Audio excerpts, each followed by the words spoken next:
Start करते हैं class. चलिए, अब पिछली बार मैंने आप लोगों को लेंसेज के बारे में पढ़ाया था।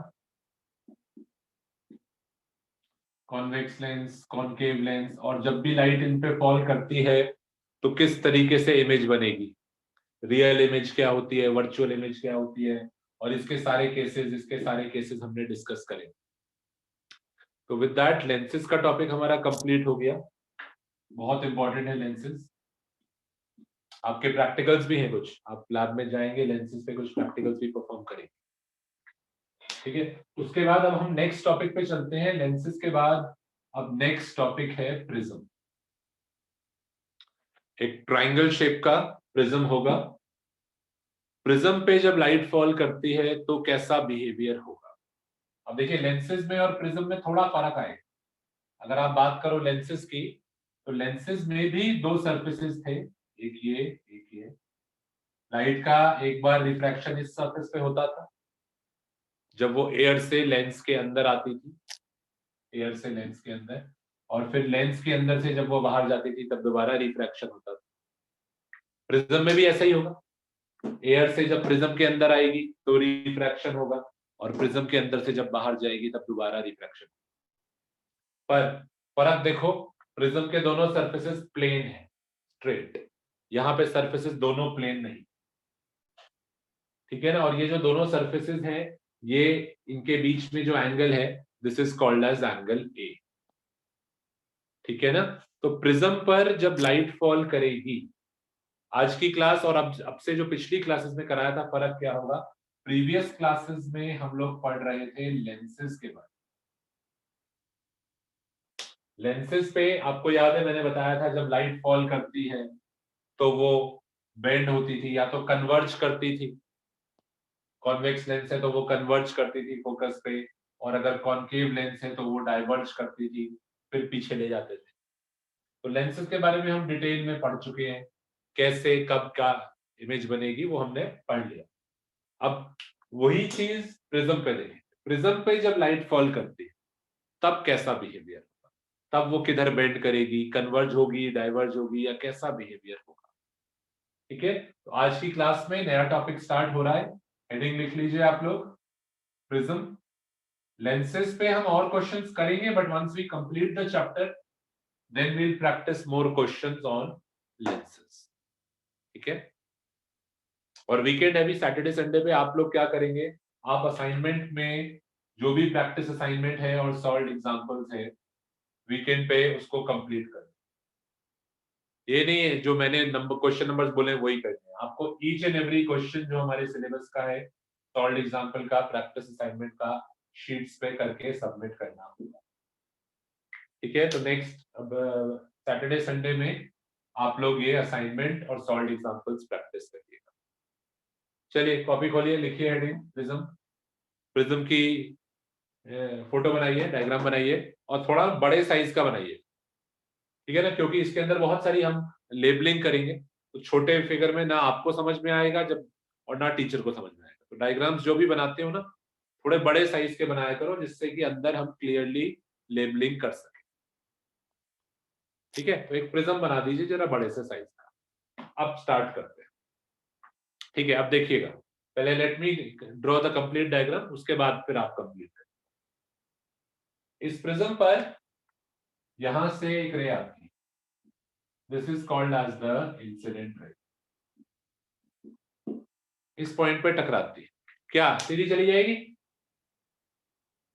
रिफ्रैक्ट बेंड करेंगे। Towards normal. नो सर, क्या करेंगे यहाँ पे, क्या बनाएंगे?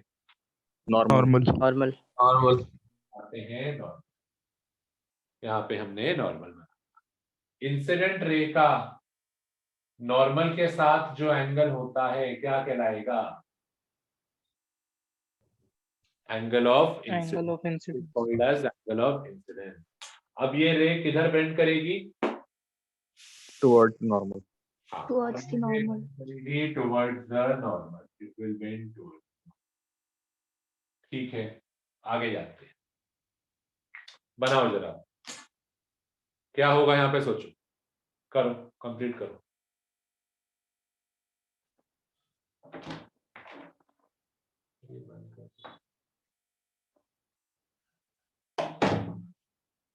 सेम दोबारा से इस बार भी नॉर्मल बनाएंगे। इस बार बेंडिंग किधर होगी? देखो पिछली बार किधर बेंडिंग हुई थी? कोई कहता है इधर क्यों मोड़ा? क्योंकि बाहर रेयरर मीडियम था, इधर डेंसर मीडियम था। बाहर क्या है? बाहर वी हैव एयर और अंदर वी हैव ग्लास। तो रेयरर से डेंसर मीडियम में आई थी। एयर का रिफ्रैक्टिव इंडेक्स तो 1 होता है और ग्लास का मान लीजिए म्यू है, ठीक है ना? अंदर ग्लास है, अंदर जो ग्लास है उसका रिफ्रैक्टिव इंडेक्स मैं यहां लिख रहा हूं म्यू। तो रेयरर से डेंसर मीडियम में आई है, किधर बेंड करेगी रेयरर से डेंसर में? Towards the normal. सीधा नहीं गई। अगर प्रिज्म नहीं होता तो ये रे सीधी चली जाती, पर प्रिज्म था तो ये बेंड कर गई टुवर्ड्स द नॉर्मल, यहां जाके टकराई। क्या करें इस पॉइंट पे? फिर से इस पॉइंट पे भी नॉर्मल बनाते हैं, नॉर्मल। जैसे अभी बताया था यहां नॉर्मल बनाई थी, तो वैसा ही लॉजिक यहां पे भी अप्लाई करते हैं। देखिए यहां पे भी मैंने नॉर्मल बना दी,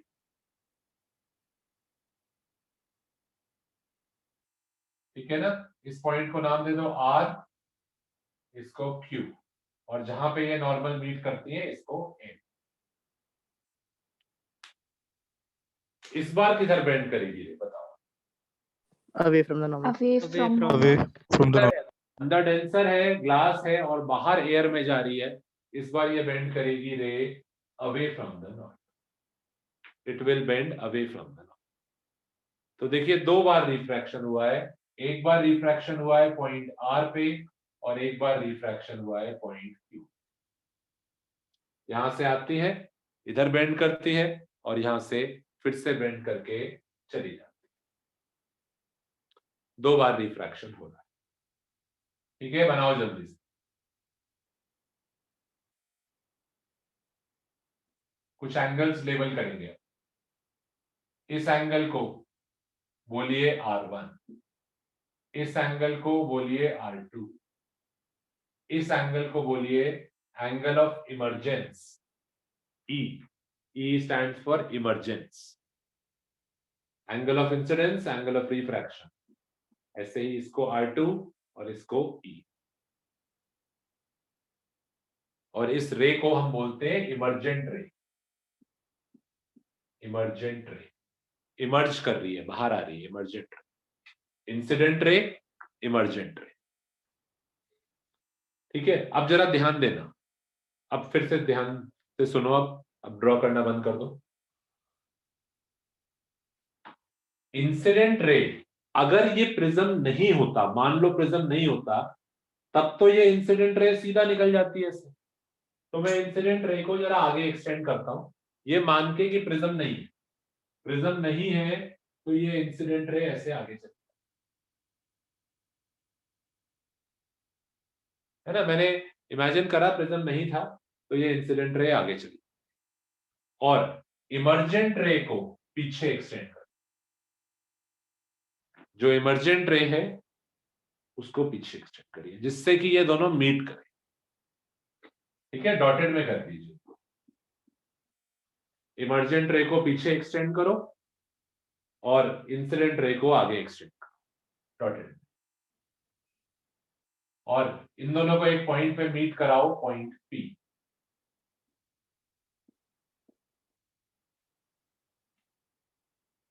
इंसिडेंट रे को आगे करो, साथ साथ बनाओ। अब इंसिडेंट रे को आगे और इमर्जेंट रे को पीछे, और इनके बीच में जो एंगल बन रहा है ये, this is the angle between the incident रे, it is the angle between the incident रे एंड द इमर्जेंट रे। इस एंगल को बोलते हैं डेल्टा, एंगल ऑफ डिविएशन। दो बार रे बेंड हुई है, यहां पे और यहां पे, दो बार। देखो जरा ध्यान दो प्लीज।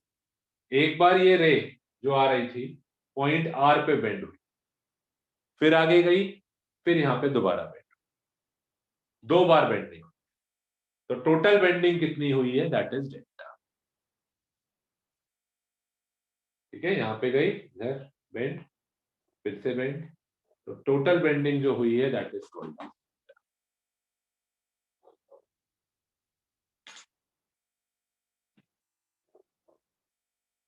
अब कैसे स्टार्ट करते हैं? कोई पूछते स्टार्ट करना क्या है, क्या चाह क्या रहे हैं?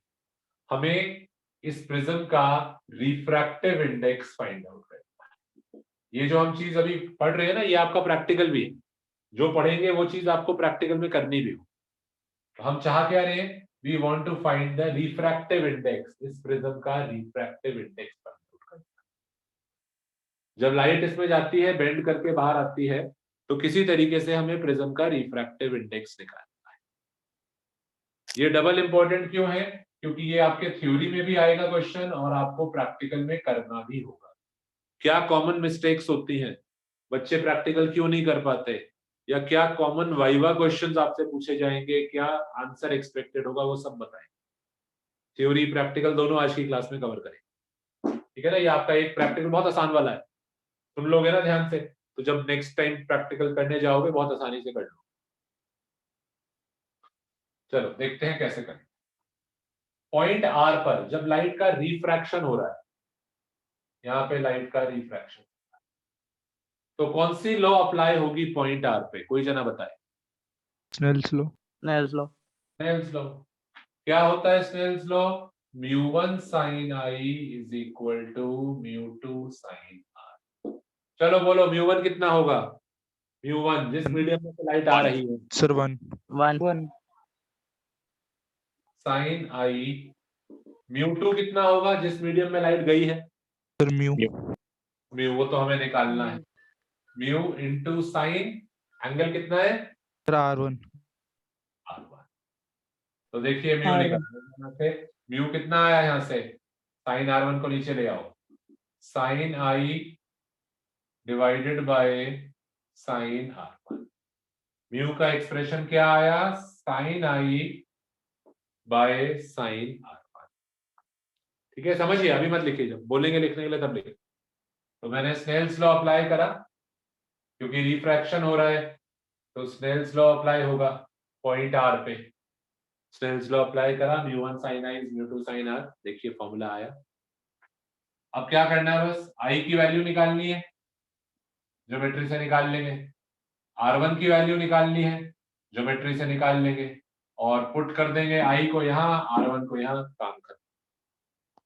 ठीक है ना, बहुत आसान। म्यू का एक फॉर्मूला आ जाएगा, रिफ्रैक्टिव इंडेक्स का एक फॉर्मूला आ जाएगा हमारे पास। उसी फॉर्मूले को आप एक्सपेरिमेंट में लगा देना, म्यू की वैल्यू निकाल लेना। तो अभी क्या चाह रहे हैं? अभी हम म्यू का एक फॉर्मूला डिराइव करना चाह रहे हैं कि what is the formula for the refractive index of the prism. कैसे करें? पर आई और R1 के लिए थोड़ा ज्योमेट्री लगाते हैं, क्लास 10th पे चलते हैं, क्लास 10th की ज्योमेट्री। ठीक है, ध्यान दीजिए, क्लास में अटेंटिव रहोगे ना 100%, तो कोई भी चीज ऐसी नहीं है जो समझ में नहीं, पर डाइवर्टेड हो गए कि कुछ उधर देख रहे हो, किसी से बात कर रहे हो, फोन उठा रहे हो, तो फिर क्लास में कुछ नहीं समझ।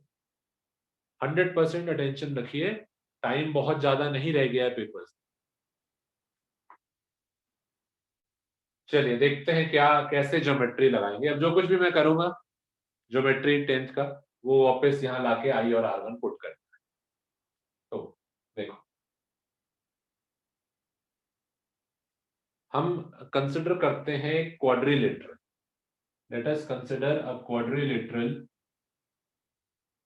AQNR, quadrilateral AQNR, quadrilateral AQNR। मैं यहां बना भी लेता हूं छोटा सा, AQNR। क्या आप जानते हैं क्वाड्रिलेटरल में चारों एंगल्स का सम कितना होता है? 360। तो इस क्वाड्रिलेटरल में देखिए जरा, AQNR,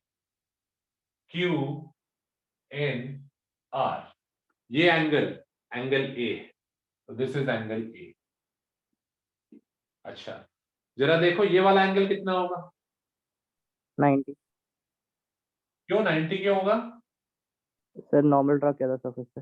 क्योंकि ये जो लाइन है डॉटेड वाली, जो डॉटेड वाली लाइन है, ये तो नॉर्मल है, और नॉर्मल जो होती है, यानी ये वाली जो लाइन है, ये तो आपके सरफेस का नॉर्मल है, और नॉर्मल जो होती है वो तो सरफेस के परपेंडिकुलर होती है, तो एंगल तो 90 होगा। ठीक है, फिर ये वाला एंगल, इसको n बोल देते हैं, पॉइंट n है तो एंगल को भी n ही बोल देते हैं। और फिर ये वाला एंगल जरा बताओ कितना होगा? 90। 90.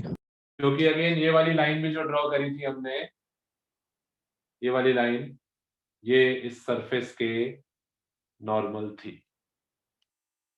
अब जरा मैं इन चारों एंगल्स को ऐड करूं, this plus this plus this plus this, तो क्या मिलेगा मेरे को? एंगल सम प्रॉपर्टी लगा रहा हूं। कोई 360. और जना जिसने अभी तक आंसर नहीं करा, बोलो। चारों एंगल का A plus angle Q plus angle N plus angle R equal to 360 degree. a plus Q 90 है ना, तो 90 बोलो। 90 plus angle n N plus angle 90 is equal to how much? 360 degree. 360. Is equal to 360 degree. लिखिए, हमने quadrilateral AQNR में, यहाँ थोड़ी जगह छोड़ देना, वापस लाके इसमें पुट करना होगा ना, इसके नीचे 5-6 लाइन छोड़ देना, या इसको इक्वेशन 1 मार्क कर दो, फिर बाद में लिख देंगे सब्स्टिट्यूटिंग इन इक्वेशन 1, जगह नहीं छोड़। तो हम एंगल A प्लस एंगल 90, ये टोटल 90 है, plus angle N plus angle 90 is equal to 360। ये 90 उधर ले जाओ, क्या मिला? A plus N is equal to 180। Equal to 180। इसको मार्क कर दीजिए इक्वेशन नंबर 2।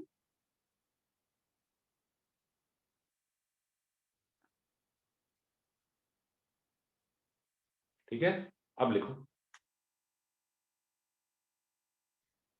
अच्छा, इसके बाद ट्राइंगल कंसिडर करो QRN, ट्राइंगल QRN। यहां पे देखो, इसको तो अलग से बनाने की जरूरत है। QRN, इसमें एंगल सम प्रॉपर्टी लगाओ। ट्राइंगल के तीनों एंगल्स का सम कितना होना चाहिए? 180। हाँ, तो कोई और जना अभी तक, I can see who is answering, तो कोई और जना जिसने अभी नहीं बोला, इस ट्राइंगल में QRN में एंगल सम प्रॉपर्टी लगा के बताया। R1 plus R2 plus angle N is equal to 180. Angle R1 plus angle R2 plus नीचे ये वाला एंगल N है। सब लोग देखिए, यहाँ एंगल R1 है, वो एंगल R2 है, और ये एंगल N है। तो R1 plus R2 plus N is equal to 180 degree. इसको मार्क करते हैं इक्वेशन 3। बताइए, कोई डाउट है आपको? मैंने QRN ट्राइंगल में एंगल सम प्रॉपर्टी लगाई। जैसे क्वाड्रिलेटरल के चारों एंगल्स का सम 360 था, ऐसे ही ट्राइंगल के तीनों एंगल्स का सम 180। लिखो। और अब हम इक्वेशन 2 और इक्वेशन 3 को कंपेयर करें। We will compare these two equations. ये दोनों, इन दोनों का आप ध्यान दीजिए, RHS सेम है। इन दोनों इक्वेशंस का RHS 180 है, इसका भी RHS 180 है, इसका भी RHS 180 है। अगर दो इक्वेशंस का RHS बराबर है, इसका मतलब उनका LHS भी इक्वल है। LHS भी equal है। इनका LHS भी इक्वल होगा। करो इक्वल, अगली लाइन में लिखो कंपेयरिंग इक्वेशन 2 एंड 3, उनका RHS बराबर है तो LHS भी बराबर कर रहे हैं। लिखिए, comparing equation 2 and 3, since the RHS is same, so the LHS also must be equal, और LHS को इक्वेट कर दीजिए, यानी A plus N is equal Equals to R1. 1 plus R2 plus angle N. You should understand कि ये कैसे लिखा है, because these two equations had the same RHS, so the LHS should also be equal, यानी A plus N should be equal to R1 plus R2 plus N. N cut जाएगा, N cut जाएगा, क्या बचेगा? A equals R1 A plus equal to A R1 plus R2. Equal था। A equal to R1 plus R2. A equal to R1 plus R2। इसको बना देते हैं box में, ये बहुत इंपॉर्टेंट एक इक्वेशन आई है और मार्क कर देते हैं। क्या नंबर आएगा इसका? ये 1 था, ये 2, 4 Question 4. Equation 4 mark.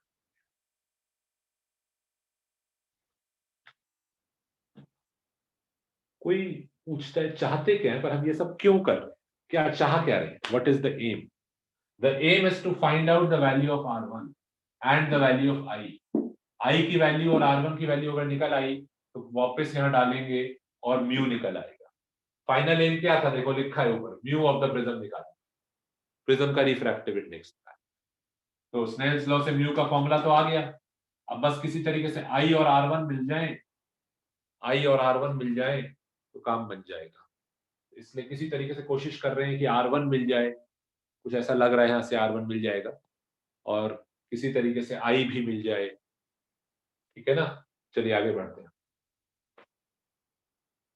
कुछ पूछना चाहते हैं अभी तक?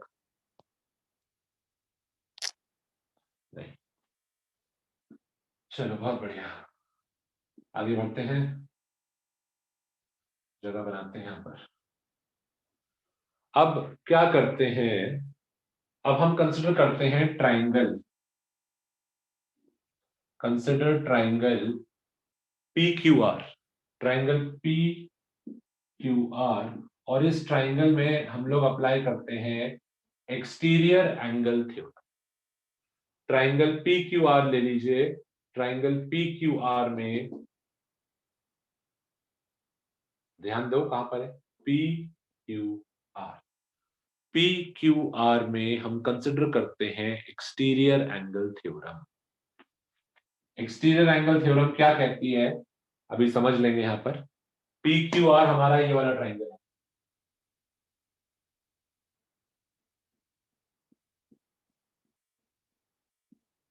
PQR is this triangle.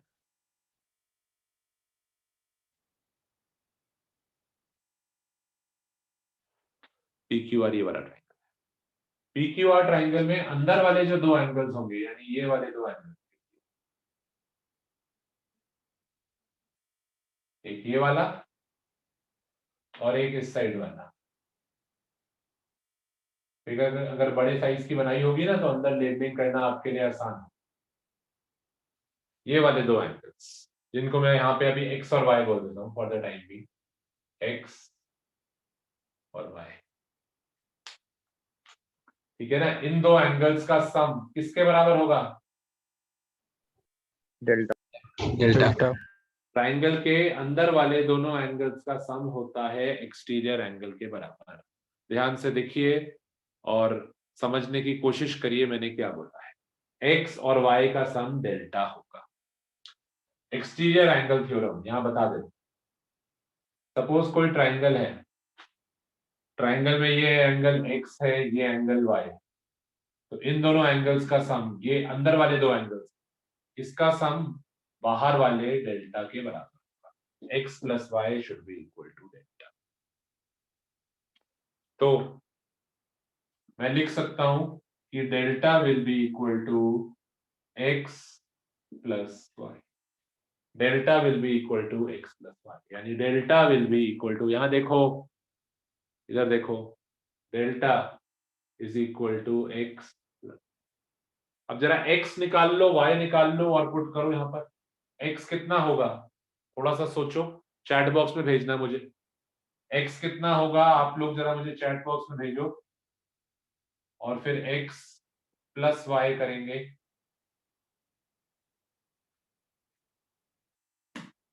x कितना होगा?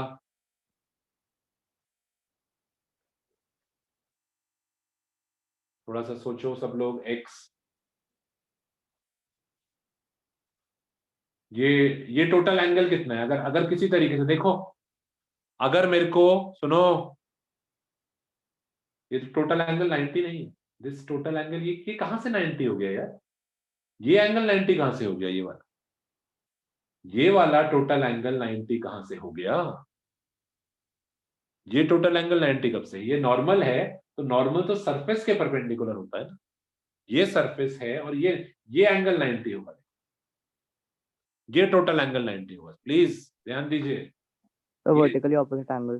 बोलो नहीं, ये टोटल एंगल जो है ये नॉर्मल बनाया, ये एंगल 90 होगा, सरफेस के परपेंडिकुलर होता है ना, तो ये वाला जो एंगल है ये टोटल 90 होगा, ये वाला थोड़ी ना 90 होगा, ये वाला कितना होगा?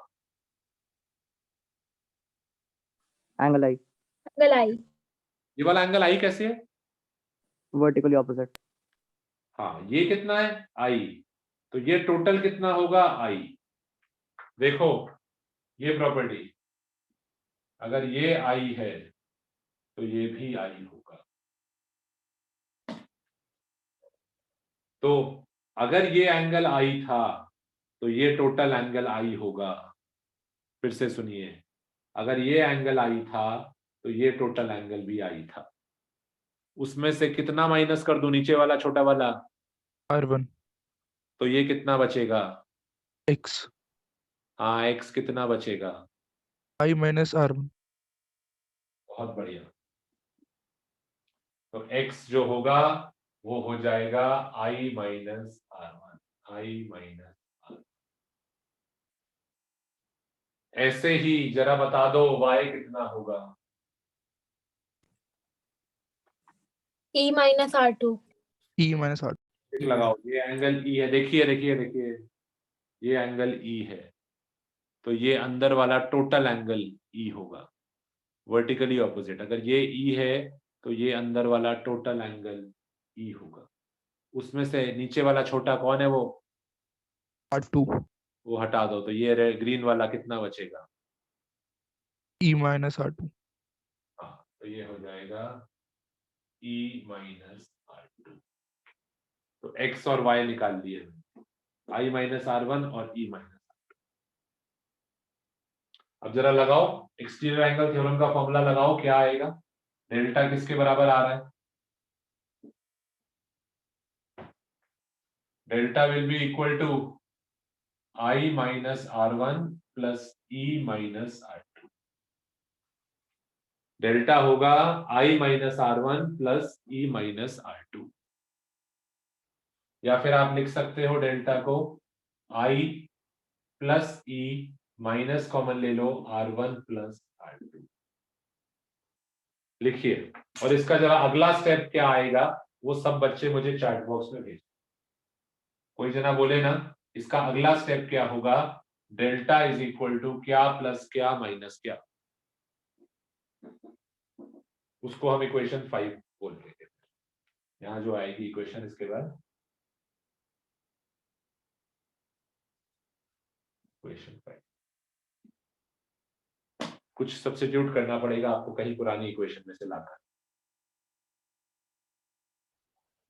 करो, चलो देखते हैं कितने बच्चे कर पा रहे हैं। मैं देख रहा हूं, सब लोग करो। डेल्टा क्या हो जाएगा?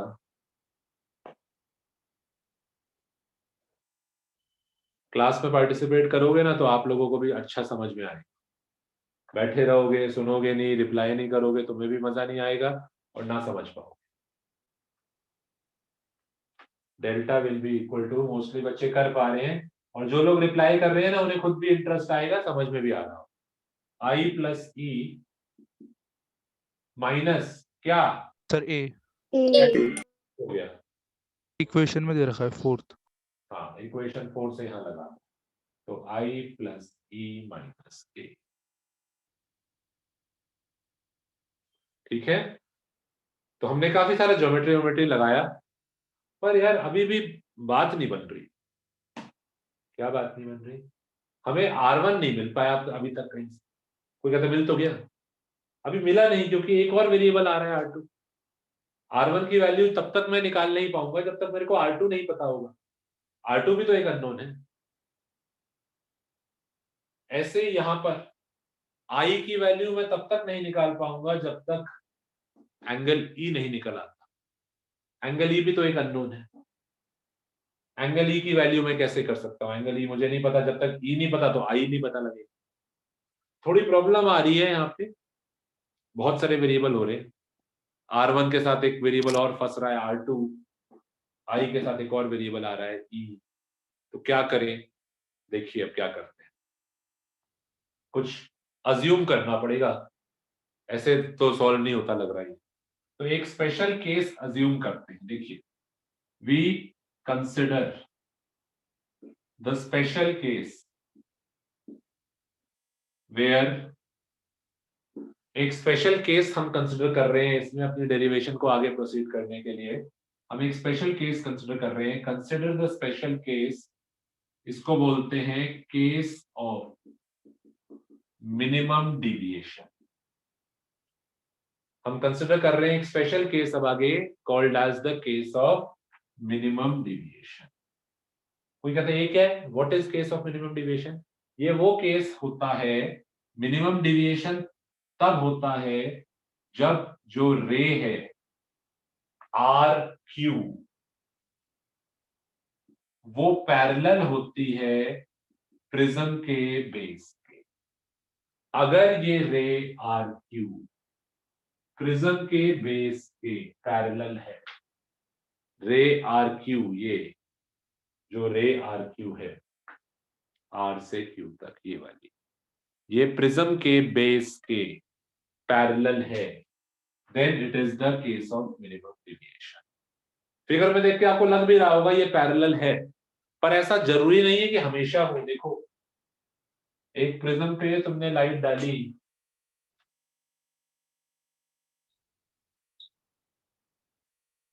जरा इस फिगर में देख के बताना, क्या आपको आर क्यू रे प्रिज्म के बेस के पैरेलल लग रही है क्या? No sir. No no sir. Sir. नहीं है। तो इट इज नॉट नेसेसरी कि वो पैरेलल हो। पर मैं क्या करूं, मेरे पास तो कोई तरीका ही नहीं है, मैं तो फॉर्मूला निकाल ही नहीं पाऊंगा। तो मैं क्या करता हूं, मैं मान लेता हूं कि ये रे बेस के पैरेलल है। समझना, पहले पूरा सुनोगे ना, 5 मिनट सब समझ। कोई कहता है ऐसे कैसे मान ले, है ही नहीं जब, तो कैसे मान ले? सुनो, समझ में आएगा। तो अभी मैं मान रहा हूं कि अगर वो रे होती, तो अगर वो रे बेस के पैरेलल होती, क्योंकि उस केस में मेरे ज्योमेट्री सिंप्लीफाई हो जाएगा। तो मैं मान रहा हूं कि ये रे बेस के पैरेलल है, ray R Q is parallel to the base. और ऐसा मानने से फायदा क्या होगा? कोई कहता है मान लो, चलो मान लिया, उससे क्या होगा? उससे मेरे दोनों एंगल्स बराबर होंगे।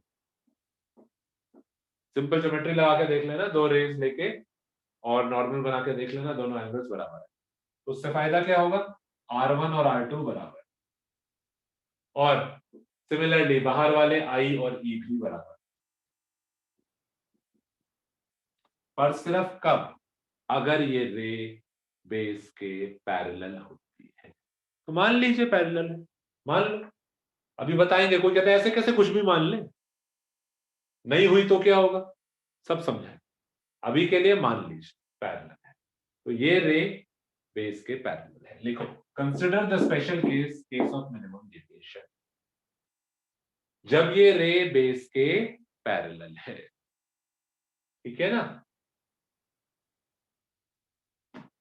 अभी पिछली बैच में बच्चे परेशान हो रहे थे, ऐसे कैसे मान ले, क्यों मान ले, नहीं हुई तो क्या होगा। मैंने कहा ठहर जाओ जरा, 5-10 मिनट मेरे को पूरा करने दो, उसके बाद तुम्हें अपने आप समझ में आ जाएगा। ठीक है ना? तो आप लोग परेशान मत होइए, अभी 5-10 मिनट रुक जाइए। अभी के लिए मान लीजिए ये रे बेस के पैरेलल है। ठीक है? तो उससे फायदा क्या हो रहा है, करके देखना, सिंपल ज्योमेट्री लगा लेना। ये अगर पैरेलल है तो दोनों एंगल्स बराबर ही आएंगे, बाहर वाले एंगल्स भी बराबर। तो मैंने मान लिया पैरेलल है, R1 R2 इक्वल हो गए, I और E इक्वल। उससे क्या हुआ, इक्वेशन 4 सिंप्लीफाई हो जाएगी। अब R2 को भी R1 के बराबर ही डाल दो, तो इक्वेशन 4 सिंप्लीफाई होकर क्या आया, मिलेगा मुझे, angle A is equal to, बोलो, 2R1। Angle A is equal to 2R1। क्या वहां से R1 निकल आएगा? Yes sir. A कितना? by 2। Sir A/2। तो वहां से R1 की वैल्यू आ जाएगी A/2। तो हमारी इक्वेशन में जैसे ही मैंने R2 को बराबर डाला R1 के, तो A is equal to R1 plus R1, तो A is equal to 2R1 हो गया, 2 नीचे आ गया, तो R1 आ गया A/2। सेम यहां पे भी करते हैं, E को I के बराबर ही डाल दी, तो डेल्टा कितना आया, I plus i 2i minus A. I निकालो, कितना आता है i? Delta plus A upon 2। A plus delta upon 2। तो ये हमारा R1 आ गया, ये हमारा R1 आ गया जो मैंने यहां लिखा था, R1 मुझे चाहिए था। और ये हमारा I आ गया जो हमें लिखा था, हमें चाहिए I और R1। देखो हम ये सब ज्योमेट्री लगा क्यों रहे थे? क्योंकि हमें स्नेल्स लॉ में I और R1 की वैल्यूज चाहिए। तो मुझे I की वैल्यू मिल गई, मुझे R1 की वैल्यू मिल गई। अब लिखिए, नाउ पुटिंग दीज वैल्यूज, थोड़ी बड़ी डेरिवेशन है, ज्योमेट्री थोड़ा ज्यादा ही लग जाता है, डोंट वरी, समझ में आ जाएगा। और आप लोगों के पास रिकॉर्डिंग भी एक्सेस देंगे जिससे कि आप दोबारा रिवाइज भी कर पाओ पेपर से पहले। तो जरा पुट करो, ऊपर लिख रहे हैं हम, जगह की कमी है नीचे। तो म्यू कितना आता है? साइन ऑफ आई की जगह क्या डाल रहे हैं? ये A plus delta by 2 divided by, बोलो, sir sine A by 2। Sine A by 2। इसको बना दो बॉक्स में। ये आ गया हमारा फाइनल फॉर्मूला, जिस फॉर्मूले से हम प्रिज्म का रिफ्रैक्टिव इंडेक्स निकाल सकते हैं। और इस फॉर्मूले को बोलते हैं प्रिज्म फॉर्मूला। प्रिज्म के लिए है तो प्रिज्म फॉर्मूला ही बोलेंगे, है ना? तो this formula is called as the prism formula. हमने ये आई की वैल्यू यहां डाल दी, ये R1 की वैल्यू यहां। तो this gives us the prism formula. पर डाउट तो अभी भी आपका वही है, ऐसे कैसे मान लिया कि ये बेस के पैरेलल है? अगर नहीं हुई तो क्या होगा? कोई जरूरी तो है नहीं बेस के पैरेलल। तो अगर नहीं हुई पैरेलल तो ये फॉर्मूला भी अप्लाई नहीं हो, सिंपल सी बात। ये फॉर्मूला डिराइव करने के लिए, ये फॉर्मूला डिराइव करने के लिए आपने R1 R2 बराबर लिए हैं, I और E बराबर लिए। वो तो सिर्फ बराबर तब होंगे जब ये रे प्रिज्म के बेस के पैरेलल। अगर कोई क्वेश्चन आता है जिसमें ये रे बेस के पैरेलल नहीं होती, अब ये वाली रे तो बेस के पैरेलल नहीं है। देखो आप लोगों को क्या देख के पैरेलल लग रही है? No sir. अब क्या करें? अब ये तो पैरेलल नहीं है, पर मैंने फॉर्मूला की डेरिवेशन में तो माना था पैरेलल है। अब क्या करूंगा? अब ये फॉर्मूला अप्लाई ही नहीं होगा। ये जो फॉर्मूला आया है इसके साथ एक बहुत बड़ी कंडीशन है। This is not a general formula जिसको आप हर केस में लगा सकते। इस फॉर्मूले में क्या कंडीशन है लिखते हैं। ये फॉर्मूला सिर्फ तब अप्लाई होगा जब case of minimum deviation. It is applicable only in case of minimum deviation. ये आपका फॉर्मूला सिर्फ मिनिमम डिविएशन के केस में ही अप्लाई होगा। यानी अगर वो रे क्वेश्चन में आपको चेक करना पड़ेगा, आपके लिए प्रॉब्लम बढ़ गई। क्वेश्चन में फॉर्मूला लगाने से पहले आपको चेक करना पड़ेगा कि क्या ये रे बेस के पैरेलल है। हाँ है, तो ही R1 R2 बराबर हो सकते हैं, और उसी केस में आप ये फॉर्मूला लगाएंगे। अगर R1 R2 बराबर है, I और E बराबर है, तभी तो ये फॉर्मूला आया है। तो आपको चेक क्या करना पड़ेगा क्वेश्चन में कि क्या जो क्वेश्चन में डेटा दिया है, क्या ये रे बेस के पैरेलल है, यानी क्या ये मिनिमम डिविएशन केस है। अगर है तो ये फॉर्मूला लग जाएगा। तो एक चीज और करते हैं, इसमें जो डेल्टा आ रहा है ना, इसके नीचे m लिख लें। आप बहुत जगह डेल्टा के नीचे सबस्क्रिप्ट में m लिखा हुआ देखेंगे, यहां देखिए जिससे कि फॉर्मूला देखते ही आपको याद आ जाएगा।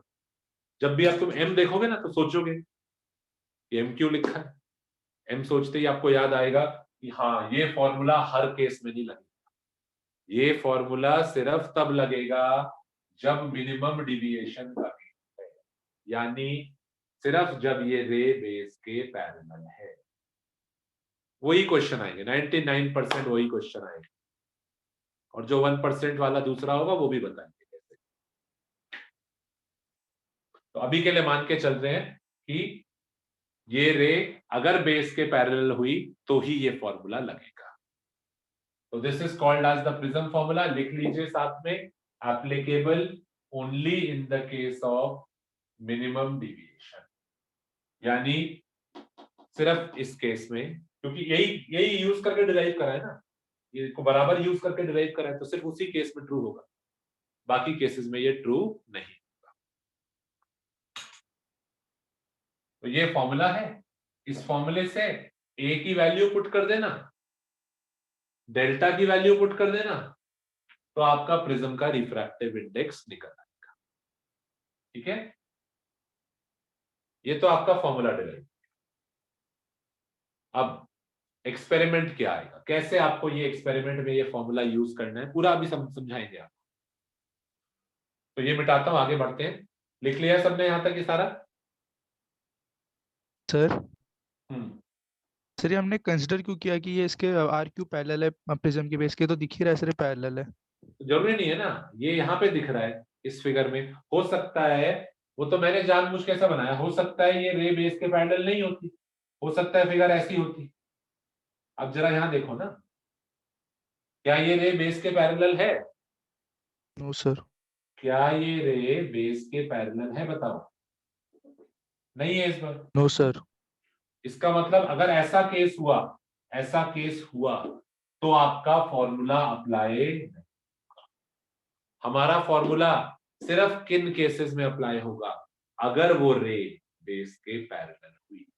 अगर कोई क्वेश्चन आया जिसमें वो रे टेढ़ी जारी हुई, बेस के पैरेलल नहीं हुई, तो ये फॉर्मूला अप्लाई नहीं होगा। अभी समझाते हैं, 5 मिनट और दीजिए मेरे को, और बढ़िया से समझाते हैं। Okay sir. ठीक है ना? सब हेडिंग लिखो, एक्सपेरिमेंट। अब कैसे ये चीज हम एक्सपेरिमेंट में यूज करते हैं, लिखो सब heading, experiment to find the refractive index of the prism. Experiment to find the refractive index of the prism. ये प्रैक्टिकल आपको करना है जो बता रहे हैं ना, तो जरा ध्यान से सुनना। ठीक है, ध्यान से सुनना। आपको लैब में एक प्रिज्म दिया जाएगा, ये लो प्रिज्म, अब इसका रिफ्रैक्टिव इंडेक्स निकालो, फाइंड रिफ्रैक्टिव इंडेक्स। तो आज की क्लास में आपका ना एक प्रैक्टिकल भी करा देंगे, तो कैसे रिफ्रैक्टिव इंडेक्स निकालते हैं।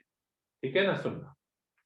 तुम्हें क्या करना होगा, तुम्हें 6 बार एक्सपेरिमेंट करना होगा, 6 टाइम्स। प्रिज्म लेना होगा, you will have to repeat it 6 times. ध्यान से सुनिएगा, 6 या 7 टाइम्स हो सकता है स्कूल वाले करवाएं। प्रिज्म मैंने 6 बार का केस में कर रहा हूं। हर बार एक नॉर्मल बना लेते हैं।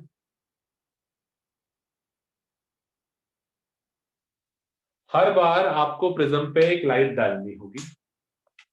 पहली बार लाइट डालिए 30 डिग्री, दूसरी बार लाइट डालिए 35, तीसरी बार लाइट डालिए 40 डिग्री पे, चौथी बार 45 डिग्री पे, पांचवी बार 50 डिग्री पे, और छठी बार 60 डिग्री पे। यानी आप प्रिज्म पे लाइट डालेंगे अलग अलग एंगल्स पे।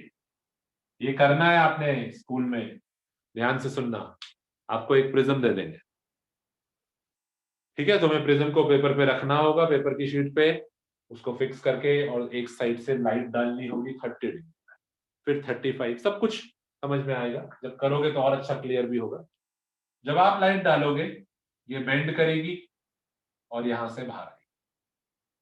है ना, 2 बार रिफ्रैक्शन होगा, एक बार यहाँ पे, एक बार।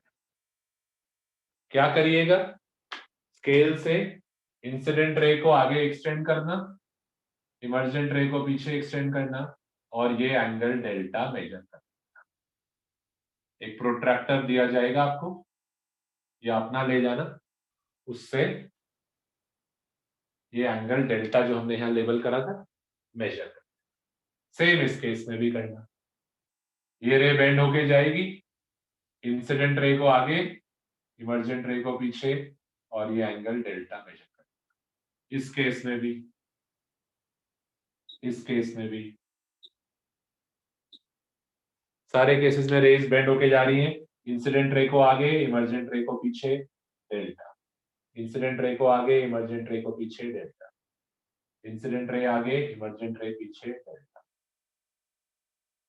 हर केस में आपने डेल्टा की वैल्यू मेजर करनी होगी। डेल्टा की first value, second value, third value, fourth value, fifth value और सिक्स्थ वैल्यू। 6 बार करा।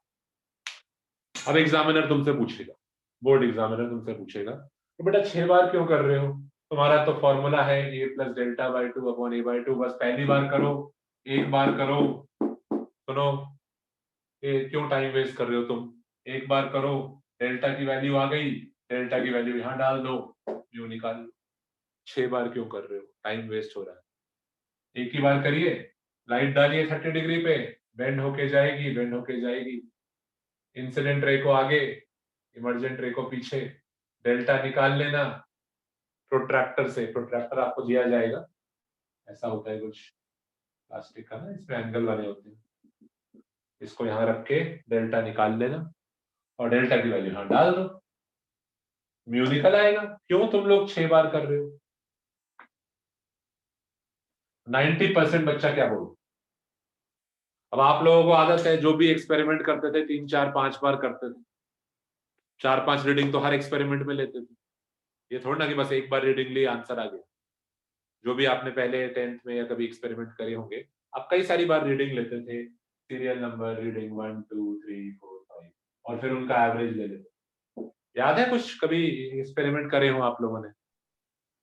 यस सर, ताकि एरर कम से कम हो।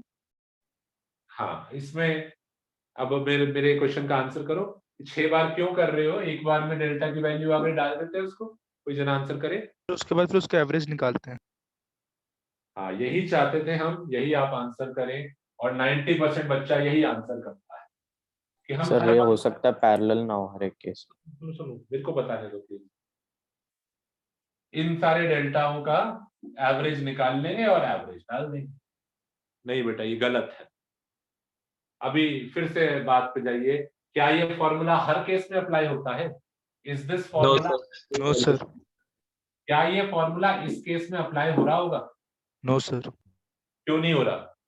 पैरेलल नहीं है उसके बेस पे। क्या पता, तुम्हें अंदर वाली रे दिखाई थोड़ा देगी, तुम्हें प्रिज्म के अंदर वाली रे थोड़ा दिखाई देगी जब तुम एक्सपेरिमेंट करो।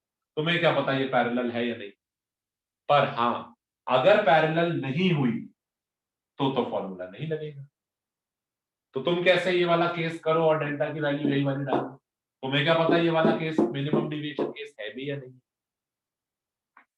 तो क्या करेंगे हम, एक्सपेरिमेंट करेंगे 6 बार और डेल्टा की वैल्यूज लिखेंगे, delta 1, delta 2, delta 3, delta 4, delta 5, और इनका एक ग्राफ बनाएंगे, डेल्टा की वैल्यूज का एक ग्राफ, एंगल ऑफ इंसिडेंस।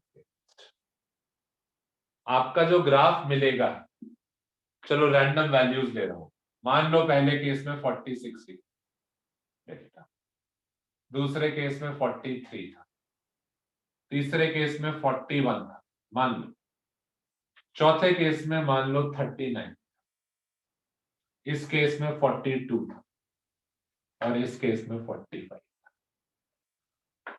तुम्हें एवरेज नहीं लेना होगा, इन सब एवरेज लेके यहां नहीं डालना। तुमने 6 बार एक्सपेरिमेंट करा है, 6 बार तुमने डेल्टा मेजर करा है, पर उनका एवरेज नहीं लेना होगा जैसा कि पहले कर। तुम्हें ग्राफ में प्लॉट करना है। पहला है 46, अगला है 43, थोड़ा नीचे है, 43। अगला है कितना 41, थोड़ा और नीचे। अगला है 39, थोड़ा और नीचे। फिर अगला है 42 यानी थोड़ा ऊपर। फिर अगला है 45 यानी थोड़ा और। इसको देखकर मुझे लग रहा है कि ग्राफ कुछ यू शेप का बनता है, कुछ इस तरीके से बनता है। डेल्टा की वैल्यू पहले कम होती है और फिर डेल्टा की वैल्यू बढ़ती है। तो यहां डेल्टा की वैल्यू डाले कौन सी? आज तक तो हम एवरेज ही डालते आए थे। हम डेल्टा की वो वाली वैल्यू डालेंगे जो मिनिमम डिविएशन का केस होगा।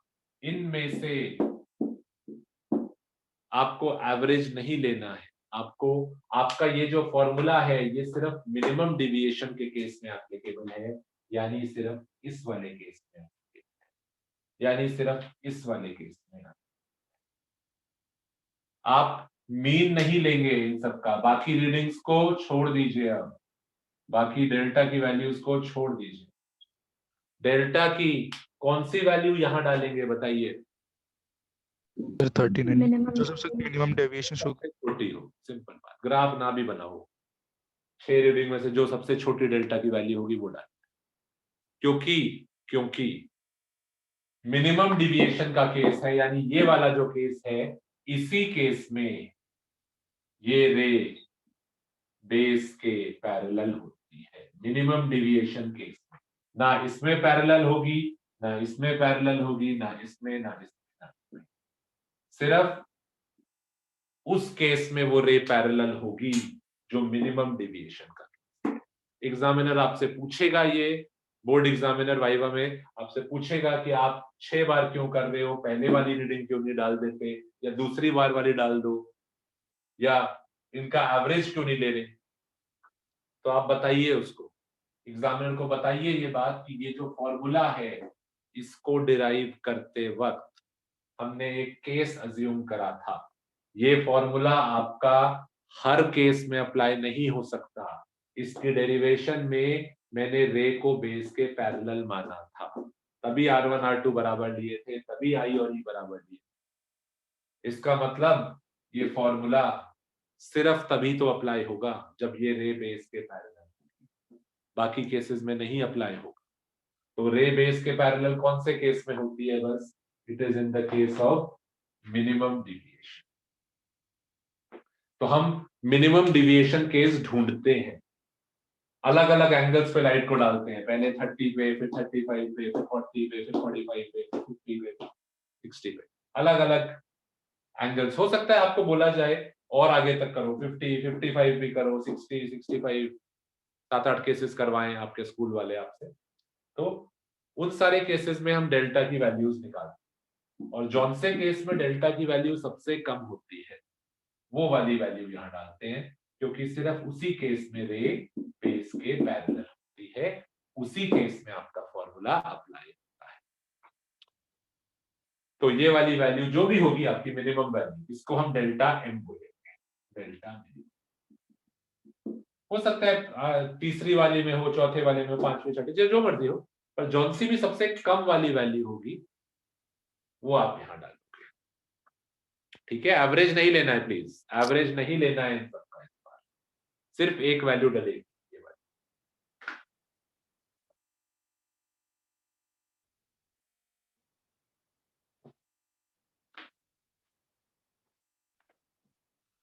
अच्छा, अब यही चीज मैं अभी पिछले बैच में समझाई मैंने, बच्चे पूछ रहे थे कि ये एवरेज लेंगे क्या लेंगे, मैंने कहा नहीं एवरेज मत लेना, सिर्फ यही वाला वैल्यू डाल।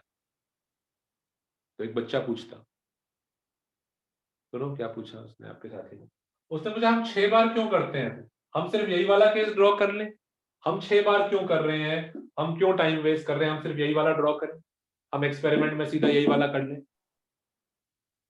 हमको पता नहीं ना कब जाके वो पैरेलल हो। सर हमें थोड़ा पता है कि कौन से केस में आएगा। हाँ, तुम्हें थोड़ा पता है कि किस एंगल पे मिनिमम डिविएशन आएगा। तुम तो 30 डिग्री से शुरू करते हो लाइट को डाल के, अलग 30, 35, 40, 45, 50, 55, 60, 65 किसी एक केस में डेल्टा की वैल्यू मिनिमम आती है। तुम्हें थोड़ा पता है कौन से केस में आएगी, तुम्हें थोड़ा पता है कि इसी एंगल पर आएगी। हो सकता है जब एंगल 50 डिग्री हो तब आए, हो सकता है 60 डिग्री वाले पे आए। तुम तो 30 से शुरू हो जाओ, 30, 35, 40, 45, 50, 50 और 60, सारे एंगल्स पे अलग अलग केसेस में लाइट डालो। क्यों ऐसा क्यों करना पड़ रहा है? क्योंकि आपका फॉर्मूला हर केस में अप्लाई नहीं होता। अगर मेरा ये जनरल फॉर्मूला होता तो मैं एक ही केस करके उसी को पढ़, मेरा फॉर्मूला सिर्फ मिनिमम केस में अप्लाई होगा और मुझे नहीं पता मिनिमम कौन से वाले में आएगा।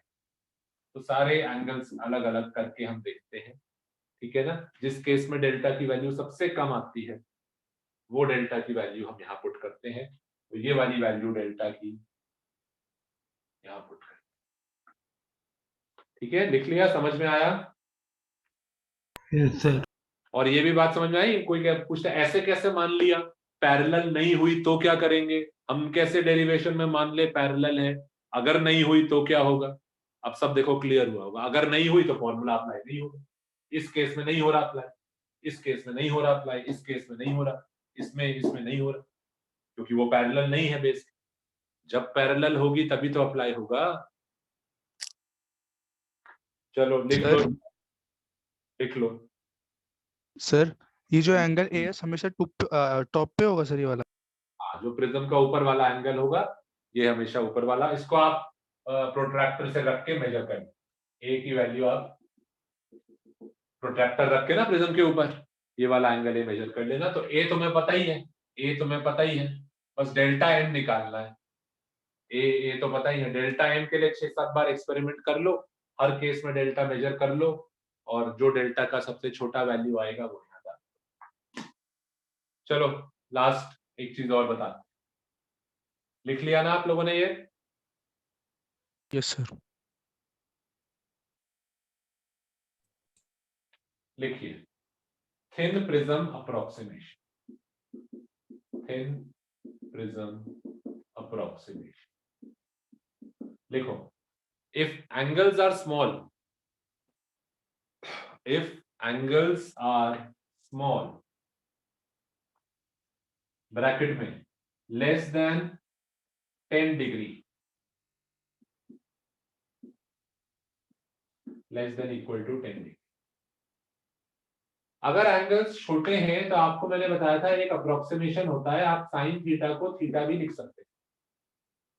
ये अप्रोक्सीमेशन सिर्फ 10 डिग्री तक ही चलता है। तो अगर आपके एंगल्स छोटे हैं, मान लो बाय चांस आपका क्वेश्चन आ गया उसमें पतला प्रिज्म है, बिल्कुल पतला सा, ये प्रिज्म आपका मान लो 6 डिग्री का है, इसका जो एपेक्स एंगल ए है वो 6 डिग्री। अब ये तो छोटा पतला प्रिज्म हो गया, थिन प्रिज्म हो गया। थिन प्रिज्म में तुम अपनी कैलकुलेशन आसान बना सकते हो। ये जो फॉर्मूला है इसमें साइन आ रहे हैं तो वो मुश्किल कैलकुलेशन देंगे, और पतले प्रिज्म में आप इसको आसान बना सकते हो। क्या कर सकते हो? अगर पतला प्रिज्म, हमेशा नहीं, मोटे प्रिज्म के लिए नहीं, अगर पतला प्रिज्म है तो आप sine of A plus delta by 2 को क्या लिख सकते हो? Theta. A plus delta by 2। और साइन ऑफ ए बाय 2 को क्या लिख सकते हो? a/2। करो जरा, देखो इसको रीअरेंज करो, सिंप्लीफाई करो, क्या फॉर्मूला बनता है। मैंने साइन उड़ा दिए क्योंकि छोटे एंगल्स थे, छोटे एंगल्स के लिए साइन थीटा की वैल्यू थीटा के बराबर ही तो होगी।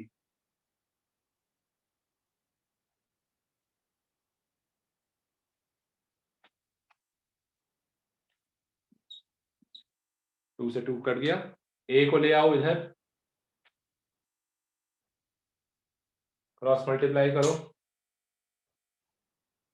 ये सिर्फ तब करना अगर छोटे एंगल्स हो, छोटे पे एंगल्स वाला प्रिज्म हो। क्वेश्चन में क्लियरली आपको बताएगा छोटा एंगल है बड़ा एंगल है क्या है। मोटे एंगल्स के लिए मत करना। और लैब में जो आपका प्रैक्टिकल होगा उसमें तो नहीं होगा, उसमें आपका एंगल काफी बड़ा होगा, तो आपको जो अपने लैब में एक्सपेरिमेंट करना है उसमें तो यही फॉर्मूला लगेगा। डेल्टा की वैल्यू जो आई है वो यही है। बाय चांस थ्योरी पेपर में अगर कोई क्वेश्चन आ जाए आपका जहां पतला प्रिज्म हो, वहां ये तरीका शॉर्टकट लगा। कितना आ रहा है? ए को ऊपर ले जाओ, mu A is equal to A plus delta. a plus delta, तो delta is equal to mu A minus A, delta is equal to mu A minus A common ले लो, delta is equal to A bracket में u minus one. -1 mu minus 1, box में बना दीजिए इसको भी। ये फॉर्मूला कहलाता है प्रिज्म फॉर्मूला, ये कहलाता है प्रिज्म फॉर्मूला। सही है क्या? Thin prism formula. हाँ, ये कहलाता है थिन प्रिज्म। बहुत बढ़िया। प्रिज्म फॉर्मूला तो ये था ना, ये कहलाता है थिन प्रिज्म। ये न्यूमेरिकल्स में कब लगाना है? अगर आपका कोई प्रिज्म का न्यूमेरिकल आता है जिसमें एंगल 10 डिग्री या उससे छोटा है, ये लगा दो तो भी आंसर तो आ ही जाएगा, ये तो एक्यूरेट है, पर यहाँ कैलकुलेशन लेंदी हो जाती है। तो छोटे प्रिज्म में वो चाहता है आप ये वाला लगा लो, इसमें साइन वाइन कुछ नहीं आ रहे, आसानी से आंसर आ जाएगा। लिख लीजिए, बताइए कोई कंसर्न। सर इस केस में दोनों एंगल छोटे होने चाहिए, ए और डेल्टा, या फिर दोनों में से कोई भी चलेगा? देखो, अगर ए छोटा है, अगर पतला प्रिज्म है, तुम्हें क्वेश्चन में वो एंगल ए देगा। अगर एंगल ए छोटा है, पतला प्रिज्म है, तो यानी डेल्टा भी छोटा होगा। पतला प्रिज्म है ना, बहुत ज्यादा बेंडिंग नहीं करा पाएगा। जितना मोटा होगा प्रिज्म उतनी बेंडिंग वो ज्यादा करा पाएगा। तो अगर उसने कहा पतला प्रिज्म है, कह रहा है 6 डिग्री का प्रिज्म, तो तुम्हें पता है क्योंकि ए छोटा है तो डेल्टा भी छोटा ही होगा, क्योंकि पतला प्रिज्म है, कितना ही बेंड करा देगा वो लाइट को, खुद का एंगल है उसका इतना छोटा है, तो बेंडिंग भी कम होगी। तो अगर ए छोटा है तो डेल्टा भी छोटा ही होगा, तो फिर आप अप्रोक्सीमेशन लगा सकते हो। ठीक है ना? बताइए कोई कंसर्न इसका?